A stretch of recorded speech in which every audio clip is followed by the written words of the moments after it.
ഏറ്റവും പ്രധാനപ്പെട്ട വാർത്തയുടെ വിശദാംശങ്ങളിലേക്ക്. നടിയെ ആക്രമിച്ച കേസിൽ ദിലീപ് കുറ്റവിമുക്തൻ. ദിലീപിനെതിരെ പ്രോസിക്യൂഷന് ഗൂഢാലോചന തെളിയിക്കാൻ കഴിഞ്ഞില്ലെന്ന് എറണാകുളം പ്രിൻസിപ്പൽ സെഷൻസ് കോടതി ജഡ്ജി ഹണി എം വർഗീസ് വിധിച്ചു. കേസിലെ ഒന്നാം പ്രതി പൾസർ സുനി ഉൾപ്പെടെ 6 പേർ കുറ്റക്കാരെന്ന് കോടതി കണ്ടെത്തി. പ്രതികൾക്കെതിരെ കൂട്ടബലാത്സംഗം, ഗൂഢാലോചന കുറ്റങ്ങൾ തെളിഞ്ഞു. ഇവരുടെ ശിക്ഷ വെള്ളിയാഴ്ച വിധിക്കും. പ്രതികളെ ഒളിവിൽ പോകാൻ സഹായിച്ച ചാർലിയെയും 10ാം പ്രതിയായ ശരത്തിനെയും വെറുതെ വിട്ടു. കേരളമേറെ ചർച്ച ചെയ്ത നടി ആക്രമണ കേസിൽ എറണാകുളം പ്രിൻസിപ്പൽ സെഷൻസ് കോടതി വിധി പ്രസ്താവത്തിലേക്ക് കടന്നിരിക്കുന്നു. പ്രതികൾ 1 മുതൽ 6 വരെയുള്ള പ്രതികളാണ് കുറ്റക്കാരെന്ന് കോടതി കണ്ടെത്തിയിരിക്കുന്നു. ഏറ്റവും സുപ്രധാനമെന്ന് പറയുന്നത് കേസിൽ പ്രതി ചേർത്തിരുന്ന 8ാം പ്രതിയായിരുന്ന നടൻ ദിലീപ് കുറ്റക്കാരനല്ല എന്ന കോടതിയുടെ കണ്ടെത്തൽ തന്നെയാണ് ഏറ്റവും ശ്രദ്ധേയമാകുന്നത്. 1 മുതൽ 10 വരെ പ്രതികളാണ് ഈ കേസിലുണ്ടായിരുന്നത്. ഇതിൽ 6 പ്രതികൾ, തുടക്കത്തിലുള്ള 1 മുതൽ 6 വരെയുള്ള പ്രതികളാണ് കേസിലെ കുറ്റകൃത്യത്തിൽ പങ്കെടുത്തവരെന്നതാണ് എറണാകുളം പ്രിൻസിപ്പൽ സെഷൻസ് കോടതിയുടെ കണ്ടെത്തൽ. ജഡ്ജി ഹണി എം വർഗീസാണ് ഇത് ശിക്ഷ, ഈ കേസിൻ്റെ വിചാരണ കോടതി ജഡ്ജിയായിരുന്ന ഹണി എം വർഗീസ് തന്നെയാണ് വിധി പ്രസ്താവത്തിലേക്ക് കടന്നിട്ടുള്ളത്. ഇവർക്കുള്ള ശിക്ഷ, കുറ്റക്കാരെന്ന് കണ്ടെത്തിയവർക്കുള്ള ശിക്ഷ ഈ മാസം 12ാം തീയതിയായിരിക്കും വിധിക്കുന്നത്. ഇവർക്കെതിരെ ചാർജ് ചെയ്ത കുറ്റങ്ങൾ നിലനിൽക്കുമെന്നാണ് കോടതി കണ്ടെത്തിയത്. വിവിധ കുറ്റങ്ങൾ, ബലാത്സംഗം മുതൽ കുറ്റകരമായ ഗൂഢാലോചന ഉൾപ്പെടെ വിവിധങ്ങളായ വകുപ്പുകൾ ഇവർക്കെതിരെ ചുമത്തിയിട്ടുണ്ട്. ഈ കുറ്റങ്ങൾ ഇവർക്കെതിരെ നിലനിൽക്കും എന്നതാണ് കോടതിയുടെ കണ്ടെത്തൽ. ഏറ്റവും സുപ്രധാനമെന്ന് പറയുന്നത് പിന്നീട് ബാക്കിയുള്ളവർ ഉള്ളത് നടൻ ദിലീപ് ഉൾപ്പെടെയുള്ളവർ ഇതിൽ പ്രതി ചേർത്തിരുന്നു. ഗൂഢാലോചന അടക്കമുള്ള വകുപ്പുകളാണ് ദിലീപിനെതിരെ പ്രതി ചേർത്തിരുന്നത്. എന്നാൽ ഇത് സംശയാതീതമായി തെളിയിക്കാൻ കഴിഞ്ഞിട്ടില്ല എന്നതടക്കമുള്ള കാരണങ്ങളാണ് ദിലീപിനെ എല്ലാം തന്നെ ഈ കേസിൽ നിന്ന് ഒഴിവാക്കാനുള്ള കാരണമായിട്ട് വിലയിരുത്തപ്പെടുന്നത്. ഏതായാലും ഒന്നാം പ്രതി പൾസർ സുനി, അതോടൊപ്പം തന്നെ 2ാം പ്രതി മാർട്ടിൻ ആന്റണി, 3ാം പ്രതി ബി മണികണ്ഠൻ, 4ാം പ്രതി VP സജേഷ്, വടിവാൾ സലിം എന്ന് പറയുന്ന H സലിം, 6ാം പ്രതി പ്രദീപ് എന്നിവർക്കാണ് കോടതി ശിക്ഷ വിധിച്ചിരിക്കുന്നത്. 7ാം പ്രതിയായിരുന്ന ചാർലി ഇവർക്ക് ഒളിസങ്കേതങ്ങൾ ചെയ്തു കൊടുത്തു എന്നതായിരുന്നു ചാർലിക്കെതിരെ ചുമത്തിയിരുന്ന കുറ്റം. 8ാം പ്രതിയായിരുന്നു ദിലീപ്. ഗൂഢാലോചന ഉൾപ്പെടെയുള്ള വകുപ്പുകളാണ് ചുമത്തിയിരുന്നത്.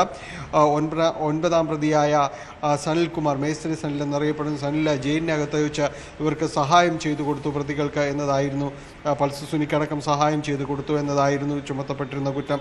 അതോടൊപ്പം അനുബന്ധ കുറ്റപത്രത്തിന്റെ ഭാഗമായി ഈ ഉദ്യോഗസ്ഥരെ അപായപ്പെടുത്താനുള്ള ശ്രമങ്ങളുണ്ടായിരുന്ന സംവിധായകൻ ബാലചന്ദ്രകുമാറിന്റെ വെളിപ്പെടുത്തലിനെ തുടർന്നായിരുന്നു ദിലീപിന്റെ അടുത്ത സുഹൃത്തായ G ശരത്തിനെ ഈ കേസുമായി ബന്ധപ്പെട്ടുകൊണ്ട് പ്രതി ചേർക്കുന്നത്. എന്നാൽ ശരത്തിന് ഉൾപ്പെടെയുള്ളവർക്കെതിരെ ഈ 7 മുതലുള്ള 10 വരെയുള്ള പ്രതികൾക്കെതിരെ ചുമത്തപ്പെട്ട കുറ്റം, അതിൽ വേണ്ടത്ര തെളിവുകളടക്കം സമർപ്പിക്കാൻ കഴിഞ്ഞിട്ടില്ല, അല്ലെങ്കിൽ ആ രീതിയിലേക്ക് പോകാനായിട്ട് അന്വേഷണ സംഘത്തിന് കഴിഞ്ഞിട്ടില്ല എന്ന വിലയിരുത്തലാണ് ഉള്ളതെന്നാണ് മനസ്സിലാക്കാനായിട്ട് സാധിക്കുന്നത്.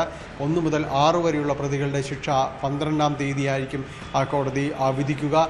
കേരളം വളരെ സാഗൂതം ഇത് കേസുമായി ബന്ധപ്പെട്ടുകൊണ്ട് എന്താണ് നടക്കുന്നതെന്ന് ഓരോ തവണയും അന്വേഷിച്ചിരുന്ന വളരെ പ്രമാദമായ ഒരു കേസിലാണ് ഇപ്പോൾ ഇതിൽ കുറ്റക്കാരെന്ന് പ്രതികൾ 1 മുതൽ 6 വരെയുള്ള പ്രതികൾ കുറ്റക്കാരെന്ന് കോടതി കണ്ടെത്തിയിരിക്കുന്നത്. ഏതായാലും വിധി പ്രസ്താവം സംബന്ധിച്ച് ദിലീപ് അടക്കമുള്ള പ്രതികളെ ഇതിൽ നിന്ന് ഒഴിവാക്കിയതടക്കമുള്ള കാര്യങ്ങൾ സംബന്ധിയായി പല വിയോജന അഭിപ്രായങ്ങളും തന്നെ ഉയരുന്നുണ്ട്. അതിജീവിതയ്ക്ക് നീതി കിട്ടിയില്ല എന്നതുൾപ്പെടെയുള്ള ചില വിമർശനങ്ങളടക്കം ഉയരുന്ന ഒരു സാഹചര്യം കൂടി നിലവിലുണ്ട്. ഏതായാലും ഇക്കാര്യത്തിൽ അതിജീവിതയ്ക്കൊപ്പമാണ് സർക്കാർ എന്ന് പ്രഖ്യാപിച്ചുകൊണ്ട് അപ്പീൽ പോകുമെന്ന് നിയമകാര്യമന്ത്രി P രാജീവ് തന്നെ വ്യക്തമാക്കുന്നു. പ്രോസിക്യൂഷനും ഇതേ രീതിയിൽ തന്നെയാണ് പറഞ്ഞത്. മേൽക്കോടതികളിൽ അപ്പീൽ നൽകും എന്നതാണ് പറഞ്ഞത്. ഏതായാലും 12ാം തീയതിത്തെ വിധി പ്രസ്താവത്തിന് ശേഷം പിന്നീടും അങ്ങോട്ടും ഈ കേസുമായി ബന്ധപ്പെട്ടുകൊണ്ട് നിയമയുദ്ധം തന്നെയായിരിക്കും ഉണ്ടാകുക എന്നത് ഉറപ്പാണ്. ദീർഘകാലത്തെ വ്യവഹാരങ്ങൾക്കൊടുവിൽ കുറ്റവിമുക്തനാക്കിയ വിധി ദിലീപിന് വലിയ ആശ്വാസമാണ്. കേസിൽ പ്രതിയാക്കി ജീവിതവും കരിയറും നശിപ്പിക്കാൻ ഗൂഢാലോചന നടന്നുവെന്നാണ് വിധിക്ക് ശേഷം ദിലീപിന്റെ ആദ്യ പ്രതികരണം. കോടതിക്ക് പുറത്തും വീടിന് മുന്നിലും ദിലീപിന് വലിയ സ്വീകരണമാണ് ആരാധകർ ഒരുക്കിയത്. വീട്ടിലെത്തിയ ദിലീപിനൊപ്പം കുടുംബാംഗങ്ങളും സന്തോഷം പങ്കിട്ടു. നടിയെ ആക്രമിച്ച കേസിൽ 7 വർഷവും 8 മാസവും കഴിഞ്ഞ വിചാരണയ്ക്കൊടുവിൽ ഇന്ന് വിധി പുറത്തു വരുമ്പോൾ ദിലീപ് കുറ്റവിമുക്തനാവുകയാണ്. എറണാകുളം പ്രിൻസിപ്പൽ സെഷൻസ് കോടതി ദിലീപിനെ കുറ്റവിമുക്തനാക്കിക്കൊണ്ടുള്ള വിധി പ്രസ്താവന നടത്തുമ്പോൾ ദിലീപ് മാധ്യമങ്ങളോട് പ്രതികരിക്കുന്നത് അങ്ങേയറ്റം വികാരാധീനനായാണ്. കഴിഞ്ഞ 9 വർഷവും നിങ്ങൾ പറഞ്ഞില്ലേ, ഇനി ഞാൻ പറയട്ടെ എന്ന് പറഞ്ഞാണ് ദിലീപ് തുടങ്ങുന്നത് തന്നെ.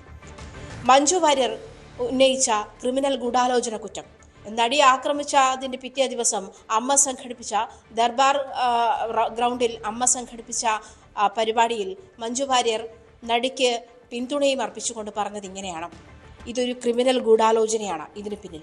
അതിൽ കുറ്റവാളികൾ ആരൊക്കെയാണോ അവരെ എല്ലാം പുറത്തു കൊണ്ടുവരണം, അതിനുള്ള എല്ലാ പിന്തുണയും ഉണ്ടാകണമെന്ന് അഭ്യർത്ഥിക്കുകയാണ് എന്നാണ് മഞ്ജു വാര്യർ അന്ന് പറഞ്ഞത്.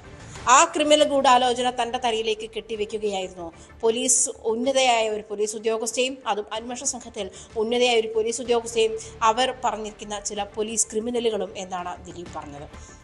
ഇതിനിടയിൽ 8 വർഷത്തിനുള്ളിൽ തൻ്റെ കരിയർ തകർക്കുക, തൻ്റെ ജീവിതം തകർക്കുക തുടങ്ങിയവയായിരുന്നു ഇതുമായി അവർ ലക്ഷ്യമിട്ടത്. എന്തായാലും ഇപ്പോൾ കോടതി തന്നെ കുറ്റവിമുക്തനാക്കിയിരിക്കുകയാണ്. ഇനി അവശേഷിക്കുന്ന ഒരു ചോദ്യം, 8 വർഷം കൊണ്ട് ദിലീപിൻ്റെ കരിയർ എങ്ങോട്ട് പോയി? ദിലീപ് അഭിനയിച്ച ഓരോ സിനിമകളും വമ്പൻ ഫ്ലോപ്പുകളാകുമ്പോൾ, ദിലീപിൻ്റെ കരിയർ ബ്ലാക്ക് ഔട്ടായി പോകുമ്പോൾ ഇനിയുള്ള സാധ്യത എന്താണ്? ദിലീപ് ഈ മാസം തന്നെ റിലീസാവാനിരിക്കുന്ന ഏറ്റവും പുതിയ ചിത്രം ബബ്ബയുടെ റിലീസുമായി ബന്ധപ്പെട്ട് അതിലാണ് ഏറ്റവും കൂടുതൽ പ്രതീക്ഷ അർപ്പിക്കുന്നത്. ഈ കുറ്റവിമുക്തനാക്കപ്പെട്ട ഒരു സാഹചര്യത്തിൽ തൻ്റെ ചിത്രം അല്ലെങ്കിൽ തൻ്റെ സിനിമ വിജയം കാണുമെന്നുള്ളൊരു പ്രതീക്ഷയിലാണ് ദിലീപിൻ്റെ ആരാധകർ. ഇവിടെ പ്രധാനപ്പെട്ട ഒരു കാര്യം, ദിലീപിൻ്റെ ആരാധകർ അന്നും ഇന്നും ദിലീപിനോടൊപ്പം ഉണ്ടായിരുന്നു. അതുകൊണ്ട് തന്നെ ഈ 8 വർഷം ദിലീപ് അഭിനയിച്ച ഒരു ജോണറിലുള്ള സിനിമയ്ക്ക് ഇനി ഇടമുണ്ടോ എന്നുള്ളതാണ് ചോദ്യമാക്കുന്നത്. അങ്ങനെ ഒരു ഇടമുണ്ടെങ്കിൽ ദിലീപ് സിനിമ കൂടുതൽ വിജയത്തിലേക്ക് എത്തുകയും ചെയ്യും. അതുമാത്രമല്ല, ദിലീപിനെ കുറ്റവിമുക്തനാക്കിയ സാഹചര്യം കൂടി മുതലെടുത്തുകൊണ്ട് തൻ്റെ കരിയർ ഈ 8 വർഷം കൊണ്ട് പോലീസ് ഉദ്യോഗസ്ഥരുടെ ഗൂഢാലോചന കൊണ്ട് തൻ്റെ കരിയർ ബ്ലാക്ക് ഔട്ടായി പോയി, തൻ്റെ കരിയർ നശിച്ചുപോയി എന്നുള്ള പ്രചാരണമായിരിക്കും ഇനി ദിലീപിൻ്റെ ആരാധകരുടെയും ഭാഗത്തു നിന്നുണ്ടാവുക.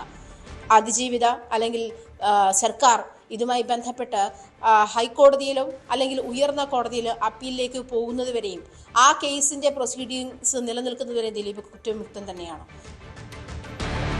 കോടതി വിധി കേട്ട ശേഷം പുറത്തിറങ്ങിയ ദിലീപിന്റെ ആദ്യ പ്രതികരണം മുൻ ഭാര്യ മഞ്ജു വാര്യർക്കെതിരെയായിരുന്നു. തനിക്കെതിരായ ഗൂഢാലോചനയുടെ ആദ്യ കണ്ണി മഞ്ജു വാര്യരാണെന്ന് പറഞ്ഞു വെക്കുകയാണ് ദിലീപ്. താൻ ഗൂഢാലോചനയുടെ ഇരയെന്ന് ദിലീപ് പലവട്ടം പറഞ്ഞിട്ടുണ്ടെങ്കിലും ഇതാദ്യമായാണ് മഞ്ജുവിനെ പേരെടുത്തു പറഞ്ഞ് പ്രതിക്കൂട്ടിൽ നിർത്തിയുള്ള പ്രതികരണം എന്നത് ശ്രദ്ധേയമാണ്.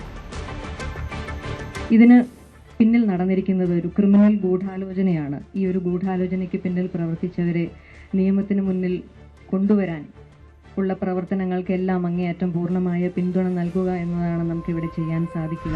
8.5 വർഷങ്ങൾക്ക് മുമ്പ് എറണാകുളം ദർബാർ ഹാൾ മൈതാനത്ത് സിനിമാ സംഘടനകൾ വിളിച്ചു ചേർത്ത യോഗത്തിലാണ് നടിയെ തട്ടിക്കൊണ്ടുപോയി ബലാത്സംഗം ചെയ്തതിന് പിന്നിൽ ക്രിമിനൽ ഗൂഢാലോചനയെന്ന് മഞ്ജു വാര്യർ ഉറപ്പിച്ചു പറഞ്ഞത്. വാക്കുകളുടെ പുകമറയിൽ താനാണെന്ന് ബോധ്യമുണ്ടായിരുന്നെങ്കിലും ആ വേദിയിൽ ദിലീപ് മറുപടി പറഞ്ഞില്ല. എൻ്റെ കൂടെ ഏറ്റവും അധികം സിനിമ ചെയ്തിട്ടുള്ള ഒരു കുട്ടി കൂടിയായിരുന്നു. ശരിക്കും പറഞ്ഞാൽ നമ്മൾ ഉടനെ നമ്മുടെ വീടിൻ്റെ അകത്തേക്ക് തന്നെയാണ് നോക്കി പോകുന്നത്. വളരെ ഭയക്കുന്ന, ഇത് സിനിമയിൽ സംഭവിച്ചു എന്നതിനേക്കാളപ്പുറം നമ്മുടെ നാട്ടിൽ സംഭവിച്ചു എന്നതാണ് ഏറ്റവും ദാരുണമായ, നമ്മളെ വിഷമിപ്പിക്കുന്ന ഒന്ന്. ദിലീപിന്റെ മുൻ ഭാര്യ കൂടിയായ മഞ്ജു വാര്യരുടെ വാക്കുകൾ നടനെതിരായ സംശയങ്ങൾ ബലപ്പെടുത്തി. ഗൂഢാലോചന കേസിൽ പ്രോസിക്യൂഷന് ബലം പകർന്നതും മഞ്ജുവിന്റെ ഈ നിലപാടാണ്. വിചാരണ കോടതിയിലെത്തി മൊഴി നൽകി മഞ്ജു വാര്യർ പ്രോസിക്യൂഷന്റെ പ്രധാന സാക്ഷിയുമായി. അറസ്റ്റിന് പിന്നാലെ 2017 ഓഗസ്റ്റിൽ ജാമ്യ ഹർജിയിൽ തന്നെ ദിലീപ് താൻ ഗൂഢാലോചനയുടെ ഇരയാണെന്ന് ആരോപിച്ചിരുന്നു. സിനിമാ രംഗത്തെ പ്രബലർ തനിക്കെതിരെ ഗൂഢാലോചന നടത്തിയെന്നും മാധ്യമങ്ങളെയും പോലീസിനെയും രാഷ്ട്രീയ നേതാക്കളെയും ഇവർ സ്വാധീനിച്ചെന്നും ദിലീപ് കുറ്റപ്പെടുത്തിയിരുന്നു. ഇന്ന് വിധി കേട്ട ശേഷം കോടതി മുറ്റത്ത് ദിലീപ് ഇതുതന്നെ ആവർത്തിച്ചു. ക്രിമിനൽ ഗൂഢാലോചന ഉണ്ട്, ആ ക്രിമിനൽ ഗൂഢാലോചന അന്വേഷിക്കണമെന്ന് മഞ്ജു പറഞ്ഞിടത്തുനിന്നാണ് എനിക്കെതിരെയുള്ള ഗൂഢാലോചന ആരംഭിച്ചത്. അതിന് അന്നത്തെ ഉയർന്ന ഒരു മേലുദ്യോഗസ്ഥയും അവര് തെരഞ്ഞെടുത്ത ഒരു സംഘം ക്രിമിനൽ പോലീസുകാരും ചേർന്ന് ആണ് ഇങ്ങനൊരു നടപടി ഉണ്ടാക്കിയത്. അതിനായിട്ട് ഈ കേസില് മുഖ്യപ്രതിയെ കൂട്ടുപിടിച്ച് അയാളുടെ ജയിലിൽ ഉണ്ടായിരുന്ന കൂട്ടുപ്രതികളെയും കൂട്ടുപിടിച്ചിട്ട് ഈ പോലീസ് സംഘം ഒരു കള്ളക്കഥ മെനഞ്ഞെടുക്കുകയാണ് ചെയ്തത്. ഈ കേസിൽ ക്രിമിനൽ ഗൂഢാലോചനയുണ്ട്. ആ ക്രിമിനൽ ഗൂഢാലോചന അന്വേഷിക്കണമെന്ന് മഞ്ജു പറഞ്ഞതിൽ നിന്നാണ് എനിക്കെതിരെ ഗൂഢാലോചന ആരംഭിച്ചത്. അന്നത്തെ ഉയർന്ന മേലുദ്യോഗസ്ഥരും അവർ തെരഞ്ഞെടുത്ത ക്രിമിനൽ പോലീസുകാരും ചേർന്നാണ് എന്നെ വേട്ടയാടിയത്. തന്നെ പ്രതിയാക്കാനാണ് ഗൂഢാലോചന നടന്നതെന്നും അതിന്റെ ആദ്യ കണ്ണി മഞ്ജു വാര്യരെന്നും പരസ്യമാക്കുമ്പോൾ ദിലീപ് ലക്ഷ്യം വെക്കുന്നത് എന്ത്? പേര് പറഞ്ഞുള്ള ദിലീപിന്റെ വിമർശനത്തോട് മഞ്ജു വാര്യരും അതിജീവിത അടക്കമുള്ളവരും പ്രതികരിക്കുമോ എന്നും കാത്തിരിക്കാം. ന്യൂസ് 18 കൊച്ചി.